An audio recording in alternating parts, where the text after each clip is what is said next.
आप लोग को बताना चाहिए था जनता को कि तुम्हारी गाड़ी में E20 डल रहा है अब।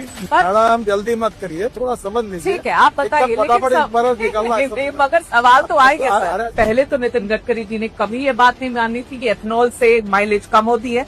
जब हरदीप पुरी जी ने ये बात मानी तब उन्होंने मानी। ब्लेंडेड पेट्रोल जब यूज कर रहे हैं तो माइलेज कम होगी कि नहीं, बस इतना ही पूछा मैंने।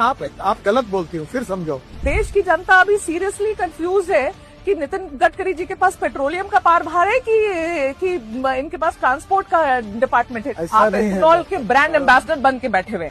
सेंट्रल एक्साइज भी कम किया है एथेनॉल ब्लेंडेड पेट्रोल पर, इसके बावजूद भी पेट्रोल के दाम कम क्यों नहीं हुए? ये सब सवाल आप पेट्रोलियम मिनिस्टर को पूछो। ये बढ़िया है। अभी आप देखो, आप क्या करती है? हाँ। आप तबला रग्गा बजाती है। अरे क्या तबला बजाती हो? आप अभी मुझे पूछ रहे हैं कि तुम पेट्रोलियम मंत्री हो, ये भी तुम बोलोगे? सर जो प्योर पेट्रोल है XP 170 रुपीज पर लीटर, 170 रुपए प्रति लीटर, सर कौन भराएगा गाड़ी में, बताओ? ये पेट्रोलियम विषय के जितने प्रश्न है ना, अब वो पेट्रोलियम मंत्री से ही बात करें। आपके बेटे की जो कंपनी है सियान एग्रो, उसकी नेट प्रॉफिट पिछले 5 सालों में 4500% ऊपर बढ़ गई है। इतने 1000 करोड़ की आप बना देते हैं हाईवे, और आपने एकदम बेस्ट टेक्नोलॉजी, बेस्ट मटेरियल, पहली बारिश घंटा हो जाता है, फिर आप कहेंगे कि सवाल पूछो तो गलत है।